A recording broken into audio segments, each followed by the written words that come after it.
Recording start हाँ start. पिछले class हमने आप लोग को अल्टरनेटिंग करंट के विषय में बताए थे और अल्टरनेटिंग करंट में हमने आप लोग को समझाए थे प्योर रेजिस्टेंस के विषय में, प्योर कैपेसिटेंस के विषय में और प्योर इंडक्टेंस के विषय में। पिछले क्लास में हमने आप लोग को समझाए थे कि अगर प्योर रेजिस्टेंस सर्किट होता है तो उसमें करंट और वोल्टेज के बीच में कोई भी फेज डिफरेंस नहीं होता है। वहां पे दोनों के बीच का फेज डिफरेंस हमेशा 0 डिग्री होते हैं। इसका मतलब ये हुआ कि करंट और वोल्टेज प्योर रेजिस्टेंस सर्किट के केस में हमेशा एक ही फेज में होते हैं। फिर दूसरा केस हमने आप लोग को बताए थे कि अगर प्योर कैपेसिटर सर्किट होते हैं तो प्योर कैपेसिटर सर्किट के केस में वोल्टेज करंट से 90 डिग्री से लैग करता है। इसका मतलब ये हुआ कि वोल्टेज पीछे रहेंगे करंट से कितना डिग्री से, 90 डिग्री से। उसमें हमने आप लोग को बताए थे रिएक्टेंस के विषय में, हमने बताए थे एक्सी हो गया reactance across the pure capacitor और उसका सिंपल फार्मूला हमने बताए थे 1/ωc। फिर हमने चर्चा किए थे आप लोग के क्लास में प्योर इंडक्टर के विषय में और हमने समझाए थे कि अगर प्योर इंडक्टिव सर्किट होते हैं तो उसमें वोल्टेज लीड करता है करंट से कितना से, 90 डिग्री से। और हमने समझाए थे आप लोग को कि वहां पे XL जिसका वैल्यू ओमेगा L होता है वह हो गया reactance across the inductor, reactance across the inductor. फिर हमने समझाए थे आप लोग को, याद होगा कि इंडक्टर के केस में हम लोग उसका यूनिट जो लेते हैं, चाहे कैपेसिटर हो या इंडक्टर हो, XC और XL का यूनिट हमेशा ओम ही लिया जाता है। अब इसके बाद हम स्टार्ट कर रहे हैं अल्टरनेटिंग करंट में combination of LR circuit,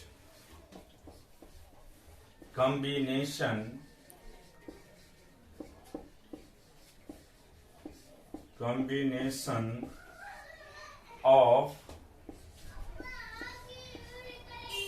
RC resistance capacitance circuit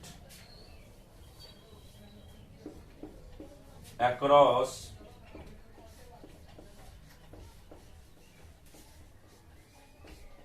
pure across AC source, combination of RC circuit across AC source. देखिए यहाँ पे एक R दूसरा C है और इससे हम लोग कनेक्ट करेंगे प्योर AC सोर्स को। प्योर AC सोर्स VT का value V0 sin omega t, ये रेजिस्टेंस हो गया, ये कैपेसिटेंस हो गया, इससे करंट का फ्लो होगा। यहाँ पे जो वोल्टेज मिलेगा वह VR कहलाएगा, यहाँ पे जो वोल्टेज मिलेगा वह VC कहलाएगा। यहाँ पे एक ही सप्लायर है, आप देख रहे हैं कि सप्लायर मेरे पास एक है और कंज्यूमर दो है, एक रेजिस्टेंस है और दूसरा कैपेसिटेंस है। तो जो भी हम वोल्टेज सप्लाई करेंगे वह रेजिस्टेंस को भी मिलेगा और कैपेसिटेंस को भी मिलेगा। तो अब देखिए यहाँ पे आपको अब समझना होगा कि कैसे यहाँ पे वोल्टेज जब सप्लाई होगा तो किस तरह से किसको क्या मिलेगा, हम उसी को समझाएंगे अभी।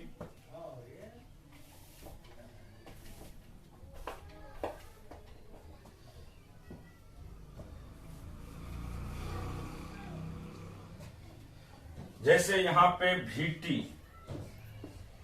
बराबर हम लोग लिख सकते हैं VR प्लस VC।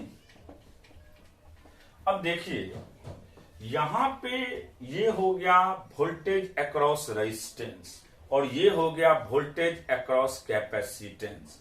ये हो गया वोल्टेज अक्रॉस रेजिस्टेंस और ये हो गया वोल्टेज अक्रॉस कैपेसिटेंस। तो आप लोग को यहां समझना होगा कि एक्सिस की बात करते हैं, इसको हम लोग वोल्टेज को V बराबर I इंटू आर लिखते हैं तो I इंटू जेड लिखेंगे। रेजिस्टेंस के अक्रॉस जो वोल्टेज होता है उसको हमेशा हम लोग एक्स एक्सिस पे रखते हैं, इसलिए यहां पे I इंटू आर लिखेंगे और ये होगा किस एक्सिस पे, एक्स एक्सिस पे। फिर इसी तरीका से यहां पे जो होगा I इंटू एक्सी लेंगे, लेकिन ये y एक्सिस पे होगा। ये कहां होगा, y एक्सिस पे, ये y एक्सिस पे होगा। हम बात कर रहे थे कॉम्बिनेशन ऑफ RC सर्किट। अगर हम लोग R और C को अगर प्योर AC सर्किट से कनेक्ट करते हैं तो यहाँ पे supply voltage V not sine omega t है, यहाँ पे एक रेजिस्टेंस है और ये कैपेसिटर है, एक दो कंज्यूमर है और एक सप्लायर है। सप्लायर वोल्टेज देता है तो वह वोल्टेज रेजिस्टेंस को भी मिलता है और वही वोल्टेज कैपेसिटेंस को भी मिलता है। तो हमने यहाँ पे सप्लाई वोल्टेज VT बराबर लिखे हैं voltage of resistance plus voltage of capacitance. आप जानते हैं जब एक से अधिक टर्म्स इन्वॉल्व होते हैं तो वहां पे वोल्टेज जो होता है सप्लाई वोल्टेज उसको हम IZ के नाम से जानते हैं। I हो गया करंट और Z हो गया इम्पीडेंस। और फिर उसके बाद हम लोग जानते हैं VR voltage across the resistance I into R, IR I cap. I हो गया करंट, R हो गया रेजिस्टेंस और I कैप एक्स एक्सिस को रिप्रेजेंट करता है। फिर उसके बाद हम लोग जानते हैं voltage across capacitor I into XC, ये Y एक्सिस पे होता है लेकिन ओरिजिन से नीचे होता है, इसलिए हम इसको J कैप के नाम से जानते हैं। फिर हमने यहाँ पे IZ का वैल्यू लिखे हैं तो IR I cap minus I XC J cap. फिर इसके बाद इसका जब मैग्नीट्यूड निकाले हैं I से I कैंसिल आउट हो गया है तो Z को हम इम्पीडियंस के नाम से जानते हैं और इम्पीडियंस का सिंपल वैल्यू हो गया R square plus 1 by omega C का होल स्क्वायर का अंडर रूट। और इसको अगर हम थोड़ा एक स्टेप और बढ़ाने का कोशिश करेंगे तो इसको सीधा ऐसे भी लिखा जा सकता है R स्क्वायर प्लस ओमेगा को आप लोग जानते हैं 2 pi into frequency into C का होल स्क्वायर भी लिख सकते हैं। तो यहां से अब इम्पीडियंस, इसको Z को हम लोग इम्पीडियंस के नाम से जानते हैं और इम्पीडियंस का सिंपल वैल्यू हो गया आपके पास impedance of the circuit, impedance of the circuit और इसका सिंपल वैल्यू हो गया आपके पास under root R square plus 1 by 2 pi FC का whole square. Under root R square plus 1 by 2 FC का होल स्क्वायर। ये क्वेश्चन बार बार पूछे जाते हैं, IIT में 3 दफे पूछा है कि R और C सर्किट के बीच में इम्पीडियंस का क्या वैल्यू होगा। तो इम्पीडियंस का सिंपल वैल्यू याद रखिएगा आप लोग under root R square plus 1 by 2 pi FC का होल स्क्वायर। अब इसके बाद हम लोग इसका फेजर डायग्राम की बात करेंगे, जो कि फेजर डायग्राम पे भी क्वेश्चन पूछे जाते हैं। तो देखिए फेजर डायग्राम इसका कैसे बनता है, हम बात करेंगे अभी फेजर डायग्राम का। फेजर डायग्राम से भी इंपॉर्टेंट कॉन्सेप्ट, क्योंकि यहाँ पे दो की बात कर रहे हैं हम लोग, एक है R और दूसरा है C, दोनों की बात कर रहे हैं, दोनों को मिक्स करके हम समझा रहे हैं। यहाँ पे देखिए phasor diagram, phasor diagram, phasor diagram की बात कर रहे हैं। देखिए यहां पे दो आपके पास दिया हुआ है, एक रेजिस्टेंस है और दूसरा कैपेसिटेंस है। तो सबसे पहले हम बात करते हैं एक्स एक्सिस। एक्स एक्सिस पे VR को लेते हैं वोल्टेज अक्रॉस द रेजिस्टेंस।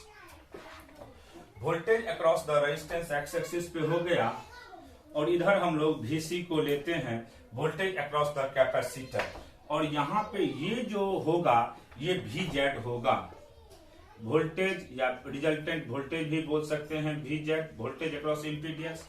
ये जो एंगल होगा इसी को हम लोग फेजर एंगल के नाम से जानते हैं, tan phi के नाम से।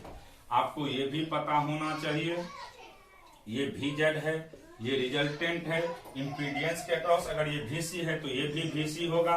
अब यहां से tan phi की बात करते हैं, tan phi का, तो यहां से इसको लिख सकते हैं VC बाय VR, और VC को लिख सकते हैं हम लोग I into XC upon I into R, I से I कैंसिल, तो यहां से tan phi का सिंपल वैल्यू हो जाएगा 1 by omega CR। tan phi का वैल्यू हो गया 1 by omega CR।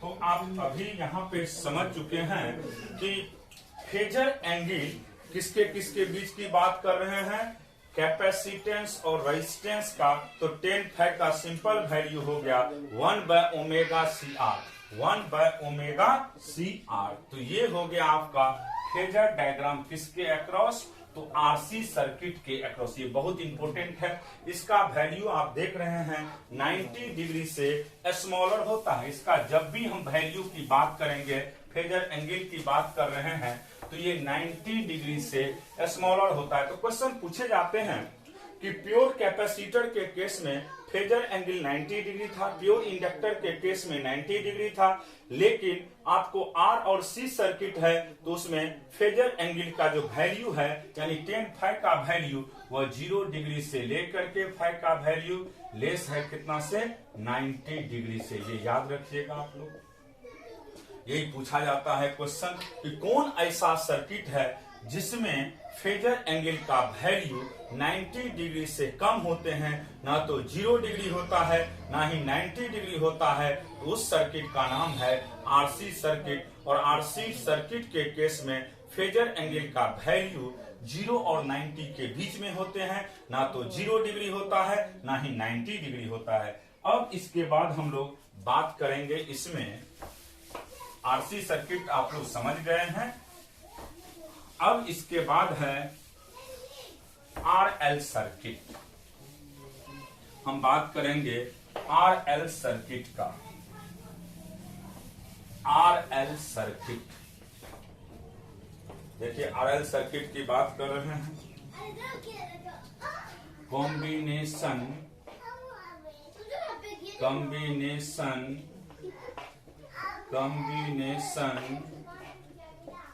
of RL circuit with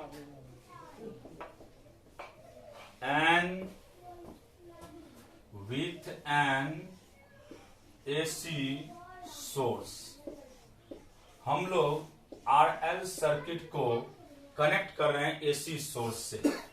देखिए ध्यान से, ये रेजिस्टेंस हो गया आपका, फिर उसके बाद ये इंडक्टर हो गया। अब इसको हम लोग कनेक्ट कर रहे हैं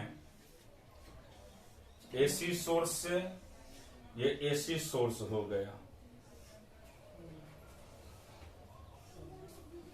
देखिए ध्यान से, ये वोल्टेज सप्लाई वोल्टेज VT का वैल्यू है V0 sin ओमेगा t। ये रेजिस्टेंस हो गया और ये इंडक्टर हो गया। ये करंट को रिप्रेजेंट करता है I को, ये भी I को। यहाँ पे इसको VR के नाम से जानेंगे और इसको VL के नाम से जानेंगे। देखिए ध्यान से, हम अभी बात कर रहे हैं combination of RC circuit with an AC source. यहाँ पे एक वोल्टेज AC सोर्स है जिसका voltage V0 sin omega t है, और इसमें हम एक रेजिस्टेंस लिए हैं, दूसरा इंडक्टर लिए हैं। एक सप्लायर है और दो कंज्यूमर है, एक रेजिस्टेंस है और दूसरा इंडक्टर है। तो आपको दिखाई दे रहा है यहाँ पे रेजिस्टेंस के अक्रॉस जो वोल्टेज होगा उसको VR के नाम से जानते हैं, और इंडक्टर के अक्रॉस जो वोल्टेज होगा उसको VL के नाम से हम लोग जानते हैं। तो यहाँ पे सप्लाई वोल्टेज Vt का वैल्यू, अगर हम बात करते हैं Vt का वैल्यू का, तो Vt का सिंपल वैल्यू होगा VR plus VL, VR plus VL। इसका मतलब ये हुआ voltage across the resistance plus voltage across the inductance. फिर इसके बाद एक स्टेप और आगे बढ़ना चाहते हैं हम लोग, इसको लिख सकते हैं I इंटू R। ये ऑलवेज एक्स एक्सिस पे होता है, इसलिए हम कौन सा यूनिट वेक्टर का यूज करेंगे, आई कैप का। और ये इंडक्टर के अक्रॉस जो वोल्टेज होता है, इंडक्टर के अक्रॉस जो वोल्टेज होता है उसको हम लोग हमेशा किस एक्सिस पे रखते हैं, वाई एक्सिस पे, इसलिए इसको लिखेंगे I into X L J cap, I into X L J cap, I into X L J cap. अब इसका नेट हम वोल्टेज की बात करेंगे Vt का, देखिए ध्यान से, Vt का सिंपल मॉडुलस की बात करेंगे तो इसका सिंपल वैल्यू होगा under root coefficient of I cap का square plus coefficient of J cap का स्क्वायर, तो यहां से आई आर का whole square plus I into X L का होल स्क्वायर। फिर इसका एक स्टेप और अगर हम आगे बढ़ाते हैं तो इसका सिंपल वैल्यू होगा आई इंटू जेड बराबर I into under root R square plus X L का होल स्क्वायर। आई से आई कैंसिल हो गया, तो यहां से आई का सिंपल वैल्यू हो जाएगा under root R square plus omega L का होल स्क्वायर। और इसको हम लोग लिख सकते हैं यहाँ पे R square plus 2 pi F into L का होल स्क्वायर। इसको हम लोग इम्पीडियंस जेड के नाम से जानते हैं, और जेड का सिंपल वैल्यू याद रखिएगा आप लोग, क्या होता है, under root R square plus 2 pi F L का होल स्क्वायर। तो ये हो गया आपका combination of R L circuit. R L circuit के केस में आप सिंपल याद रखिएगा, इंपीडियंस का ही वैल्यू पूछा जाता है। ये जो वैल्यू आप देख रहे हैं इंपीडियंस का, इसका वैल्यू हमेशा पूछा जाता है, और इंपीडियंस का हमने वैल्यू सिंपली आप लोग को पढ़ाए हैं under root R square plus 2FL का होल स्क्वायर। हम की बात कर रहे हैं फेजर डायग्राम, हाँ हम बात कर रहे हैं अभी phasor diagram of R L circuit, phasor diagram of R L circuit, phasor diagram of R L circuit. यहां पे अगर हम phasor diagram are L circuit की बात करेंगे तो देखिए ये हो गया वोल्टेज अक्रॉस रेजिस्टेंस। यहां पे हम जैसे लिए हैं y एक्सिस पे वोल्टेज अक्रॉस द इंडक्टर और x एक्सिस पे वोल्टेज अक्रॉस द रेजिस्टेंस, और इस दोनों का जो कंबाइंड रूप है उसी को हम लोग वोल्टेज अक्रॉस Z कहते हैं।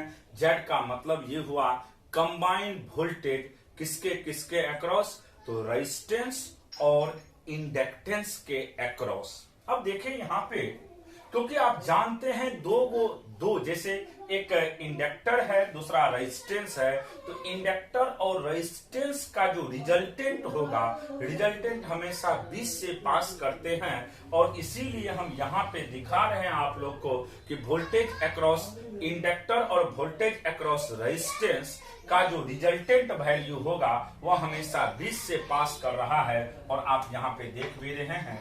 इसको हम लोग मान लीजिए 10 फाइव के नाम, मतलब 5 के नाम से जानते हैं। फिर आपको पता होना चाहिए अगर ये VL है तो ये भी VL होगा, अगर ये VL है तो ये भी VL होगा। तो यहां से हम 10 फाइव की बात करते हैं तो 10 फाइव का सिंपल वैल्यू होगा, आप जानते हैं थीटा के सामने वाले साइड को परपेंडिकुलर कहते हैं, जिसपे थीटा बनता है उसको बेस कहते हैं। तो यहां से इसको हम लोग VR के नाम से जानेंगे और उसको हम लोग VL के नाम से जानते हैं। तो आप देखिए यहाँ पे ध्यान से 10 फाइव की बात करें तो 10 फाइव थीटा के सामने वाले साइड को हम लोग परपेंडिकुलर कहते हैं, जिसपे थीटा बनता है उसको बेस कहते हैं। 10 फाइव यानी 10 थीटा का वैल्यू P/B होता है, इसीलिए हम लोग इसको लिख सकते हैं VL/VR। फिर इसके बाद इसको लिख सकते हैं हम लोग RE into XL upon I into R. I से आई कैंसिल हो गया, फिर यहां से इसको हम लोग ओमेगा एल बाय आर के नाम से लिख सकते हैं। और यहां से फाइ का जब वैल्यू की बात करेंगे तो 10 inverse omega L by R. तो यहां पे फेजर डायग्राम की बात अगर करता है आर एल सर्किट के केस में, तो आप सिंपल याद रखिएगा 10 फाइ का value V L by V R होगा और वी एल का value I into XL upon I into R. I से आई कैंसिल हो गया तो एक्सएल का value omega L by R हो गया, तो फाइ का वैल्यू हो गया 10 inverse omega L by R. ये हो गया आपका फेजर डायग्राम। और आप भी देख रहे हैं कि ये फाइ का वैल्यू 0 और 90 के बीच में है, ना तो 0 डिग्री है ना ही 90 डिग्री है। इसीलिए अगर कोई आपसे पूछेगा कि आप बताएंगे हमें कि आरएल सर्किट या आरसी सर्किट के बीच का फेजर एंगल क्या होता है, तो आप सिंपल याद रखिएगा इसमें फाइ का वैल्यू 0 और 90 डिग्री के बीच में होता है हमेशा, ना तो 0 डिग्री होगा ना ही 90 डिग्री होगा। इसका मतलब है 10 फाइ का वैल्यू यानी फाइ का वैल्यू 0 और 90 डिग्री के बीच में ही होंगे। अब इसके बाद हम लोग नेक्स्ट जो केस है, बहुत इंपॉर्टेंट केस है, हम उसका बात करेंगे। नेक्स्ट केस जो आपको अभी बताने वाले हैं वह है LRC सीरीज सर्किट। वो बहुत इंपॉर्टेंट है, उससे बराबर क्वेश्चन पूछे जाते हैं।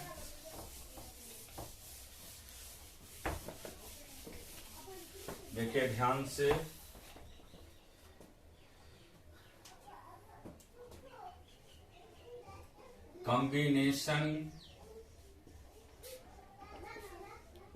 combination of L R C series circuit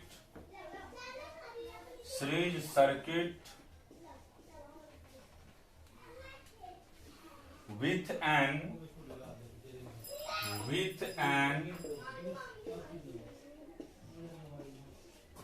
AC source. हम लोग बात कर रहे हैं LRC सीरीज सर्किट का। अब देखिए यहां से एक हो गया इंडक्टर, दूसरा हो गया रेजिस्टेंस और तीसरा हो गया कैपेसिटेंस। ये तीनों को हम लोग एक साथ कंबाइन कर रहे हैं। ये हो गया प्योर एसी सोर्स, ये कैपेसिटेंस, ये रेजिस्टेंस, ये इंडक्टेंस, ये करंट होगा। अब देखिए आप लोग ध्यान से समझिएगा, ये सप्लाई वोल्टेज VT है और इसका value V not sine omega T है, V not sine omega T है। यहां पे हम बात करेंगे तो वोल्टेज अक्रॉस इंडक्टर VL हो गया, ये वोल्टेज अक्रॉस रेजिस्टेंस VR हो गया और ये वोल्टेज अक्रॉस कैपेसिटेंस VC हो गया। तो अब यहां पे आप लोग को समझना है कि combination of LRC series circuit की बात कर रहे हैं, तो यहाँ पे सप्लायर एक है, सप्लाई करने वाले एक ही है जिसका वैल्यू हमने लिखे हैं V not sine omega T. और कंज्यूमर आपके पास 3 है, एक इंडक्टर है, दूसरा रेजिस्टेंस है और तीसरा कैपेसिटेंस है। एक इंडक्टर है, दूसरा रेजिस्टेंस है और तीसरा कैपेसिटेंस है। तो इंडक्टर के अक्रॉस जो वोल्टेज मिलेगा उसको VL के नाम से जानेंगे, रेजिस्टेंस के अक्रॉस जो वोल्टेज मिलेगा उसको VR के नाम से जानेंगे और कैपेसिटर के अक्रॉस जो वोल्टेज मिलेगा उसको VC के नाम से जानेंगे। इसका मतलब है कि यहाँ पे सप्लायर एक है और कंज्यूमर 3 है, तो जो भी सप्लाई वोल्टेज मिलेगा वह तीनों ही कंज्यूमर को मिलेगा। तो इसका मतलब ये हो गया आपका, यहाँ पे VT का बात करेंगे तो VT बराबर लिख सकते हैं वोल्टेज अक्रॉस इंडक्टर। आपको पता है ये J एक्सिस पे होता है, इसलिए इसको हम Y एक्सिस पे होता है इसलिए J कैप कहेंगे। ये X एक्सिस पे होता है इसलिए इसको I कैप के नाम से जानेंगे। और ये कैपेसिटर के विषय में हम लोग जानते हैं वाई एक्सिस पे तो होता है, लेकिन ये ओरिजिन से नीचे होता है, इसलिए इसको -j कैप के नाम से भी लिख सकते हैं। तो आपको ध्यान में ये रखना है कि कैपेसिटर और इंडक्टर जो होते हैं वह वाई एक्सिस पे होते हैं। इंडक्टर ओरिजिन से ऊपर होता है इसलिए जे कैप, कैपेसिटर ओरिजिन से नीचे होता है इसलिए -j कैप, और रेजिस्टेंस हमेशा एक्स एक्सिस पे होता है इसलिए इसको आई कैप के नाम से जानेंगे। अब अगर इसको कंबाइन करते हैं आप लोग तो देखिए ध्यान से इसको कैसे और लिखा जा सकता है। जब हम बात करते हैं इसका तो VT वेक्टर के फॉर्म में ले रहे हैं हम लोग इसको, तो देखिए इसको लिख सकते हैं I into XL J cap, फिर उसके बाद I into R I cap, फिर इसको minus I into XC J cap, I into XC J cap. फिर इसको अगर हम लोग मैग्नीट्यूड के फॉर्म में लिखते हैं VT का वैल्यू, तो अंडर रूट,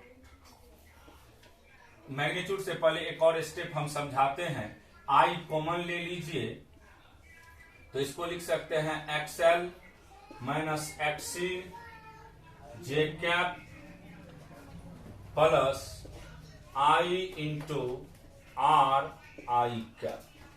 अगर इसका हम मैग्नीट्यूड की जब बात करते हैं VT का मैग्नीट्यूड का, तो देखिए बाबू ध्यान से, यहाँ पे मैग्नीट्यूड की जब बात करेंगे तो इसको लिखेंगे under root coefficient of I cap का स्क्वायर, तो I into XL minus XC का whole square plus I into R का होल स्क्वायर। फिर इसका एक स्टेप और अगर आगे हम लोग बढ़ाते हैं तो यहां से इसको लिख सकते हैं I इंटू Z, Z का मतलब इम्पीडियंस हो गया, और इसको I कॉमन ले लीजिए आप लोग, तो इसको लिखिएगा यहां से XL माइनस XC का whole square plus R square. फिर इसके बाद अगर इसको हम लोग और एक स्टेप आगे, I से I कैंसिल हो गया, तो यहाँ पे इम्पीडियंस की अगर बात करते हैं तो इम्पीडियंस का सिंपल वैल्यू होगा XL माइनस XC का whole square plus R square. तो ये जो हो गया आपका, ये हो गया LRC सीरीज सर्किट के केस में इम्पीडियंस का वैल्यू। ये किसका वैल्यू हो गया? इम्पीडियंस का वैल्यू। तो आपको ध्यान में यही रखना है कि इम्पीडियंस का वैल्यू, Z का वैल्यू LRC सीरीज सर्किट के केस में ऑलवेज होगा under root XL minus XC का whole square plus R square, under root XL minus XC का whole square plus R square. अब इसका वैल्यू अगर आप लोग पुट करते हैं तो देखिए एक स्टेप और समझाते हैं। इसमें अगर स्टेप समझाने का कोशिश कर रहे हैं तो देखिए ध्यान से, Z का सिंपल वैल्यू आप लोग ऐसे भी लिख सकते हैं, इसका Z बराबर XL का वैल्यू आपको पता है ओमेगा L अपॉन XC का वैल्यू 1/ओमेगा C का whole square, omega L minus 1/ओमेगा C का whole square plus R square. ये हो गया इम्पीडियंस का वैल्यू। तो अगर कोई आपसे पूछेगा कि इम्पीडियंस का वैल्यू क्या होगा, तो आप याद रखेंगे LRC सीरीज सर्किट के केस में इम्पीडियंस का सिंपल वैल्यू होगा under root omega L minus 1/ओमेगा C का whole square plus R square, omega L minus 1/ओमेगा C का whole square plus R square. ये हो गया आपका इम्पीडियंस का वैल्यू। फिर इसके बाद अगर हम इसमें फेजर डायग्राम की बात करते हैं तो देखिए ध्यान से, फेजर डायग्राम की बात कर रहे हैं, फेजर डायग्राम देखिए ध्यान से। ये हो गया VR, वोल्टेज अक्रॉस रेजिस्टेंस, ये वोल्टेज अक्रॉस इंडक्टर, और ये हो गया आपका वोल्टेज अक्रॉस कैपेसिटर। ये ओरिजिन हो गया, देखिए ध्यान से, ये हो गया वोल्टेज रेजिस्टेंस के अक्रॉस, ये वोल्टेज इंडक्टर के अक्रॉस, और ये वोल्टेज कैपेसिटर के अक्रॉस। अब हमें रिजल्टेंट निकालना है, तो ये जो ओरिजिन से नीचे है माइनस है, माइनस को ऊपर लेके चले जाइएगा आप लोग, तो इसको आप ऐसे लिख सकते हैं। देखिए ध्यान से, अगर लिखने का होगा तो इसको ऐसे लिखेंगे VL minus VC, VL minus VC, और ये हो गया VR। तो दोनों का रिजल्टेंट 20 से पास करेगा, ये हो गया रिजल्टेंट वोल्टेज। अगर हम tan phi की बात करते हैं तो ये tan phi हो गया, इसको फेजर एंगल के नाम से जानते हैं आप। ये हो गया आपका VR, ये VR हो गया वोल्टेज अक्रॉस रेजिस्टेंस। क्योंकि ये ओरिजिन से नीचे है, ये ओरिजिन से ऊपर, अगर इसको सीधा हम ऊपर लेके चले जाते हैं तो ये माइनस साइन के साथ जाएगा, इसलिए इसको लिखेंगे VL माइनस VC। ये VR हो गया, और ये y एक्सिस के पैरेलल लाइन है, इसलिए इसका भी वैल्यू हम लोग लिखेंगे VL माइनस VC। अब देखिए ध्यान से, हम बात कर रहे हैं tan phi का। तो tan phi की जब बात करिएगा आप लोग, तो tan phi देखो बाबू कैसे लिखा जाएगा। tan phi का वैल्यू थीटा के सामने वाले साइड को परपेंडिकुलर, जिसपे थीटा बनता है उसको बेस, तो इसको हम लोग लिख सकते हैं VL minus VC upon VR, VL minus VC upon VR। VL को हम लोग लिख सकते हैं I into XL, I into XC by I into R।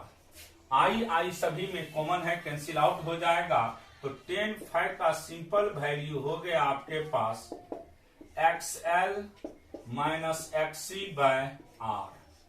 XL का वैल्यू हम लोग लिख सकते हैं omega L upon 1 by omega CR upon R। तो ये हो गया आपका किसका वैल्यू, tan phi का वैल्यू। तो अगर कोई आपसे पूछेगा कि LRC सीरीज सर्किट के केस में tan phi का वैल्यू क्या होता है, तो आप सिंपल याद रखिएगा omega L minus 1 by omega C upon R। ये हो गया phasor diagram LRC series circuit के केस में। अब इसमें कभी कभी क्वेश्चन पूछा जाता है कि मिनिमम रेजिस्टेंस कब होंगे। तो जब हम LRC सीरीज सर्किट का चर्चा कर रहे हैं, तो LRC सीरीज सर्किट के केस में मिनिमम रेजिस्टेंस, जब भी कोई आपसे पूछेगा मिनिमम रेजिस्टेंस मत करिए, यहां पे मिनिमम इंपीडेंस। तो देखिए ध्यान से, minimum impedance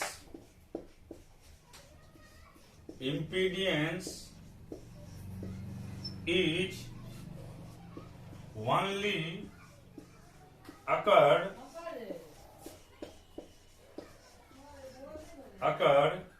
in case of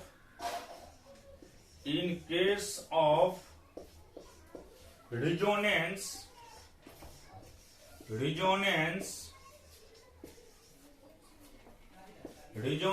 condition।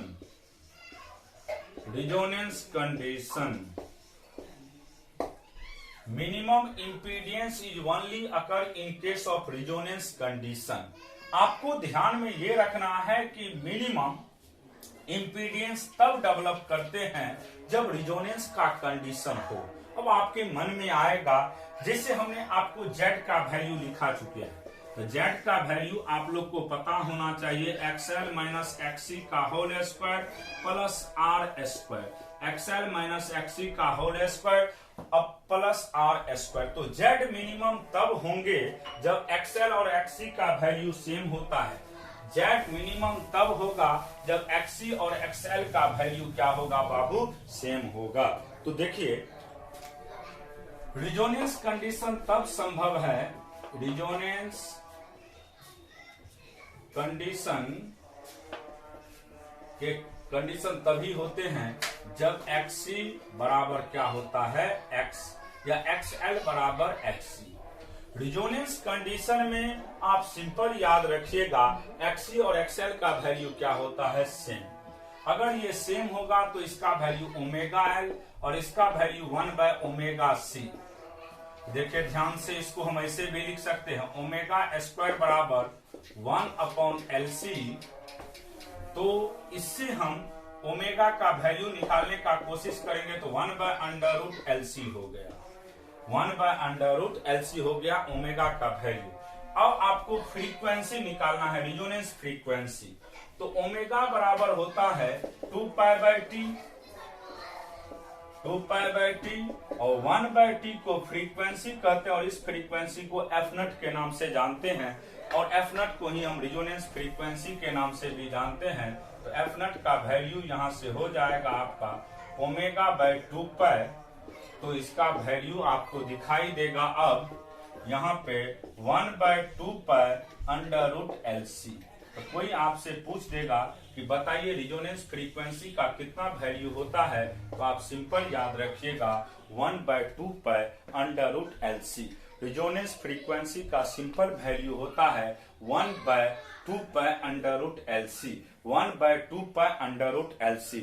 Resonance condition तब एप्लीकेबल होते हैं जब किसका तो इंडक्टर के अक्रॉस जो रेजिस्टेंस होते हैं और कैपेसिटेंस के अक्रॉस जो रेजिस्टेंस होते हैं उसका वैल्यू अगर सेम हो जाएगा तो उस कंडीशन को हम रिजोनेंस कंडीशन कहते हैं। और रिजोनेंस कंडीशन में ओमेगा का वैल्यू हमेशा 1/√LC होता है और उसका फ्रीक्वेंसी की बात करेंगे तो 1/2π√LC होता है। रिजोनेंस कंडीशन में कोई इंपीडेंस की बात करता है तो याद रखिएगा इंपीडेंस का वैल्यू यहाँ पे एक रिजोनेंस कंडीशन, तो इंपीडेंस का वैल्यू Z का वैल्यू किसके बराबर होगा, R के बराबर। Z का वैल्यू किसके बराबर होगा, R के बराबर। तो रिजोनेंस कंडीशन में अगर कोई आपसे पूछेगा R का वैल्यू तो आप सिंपल याद रखिएगा Z बराबर R या R बराबर Z।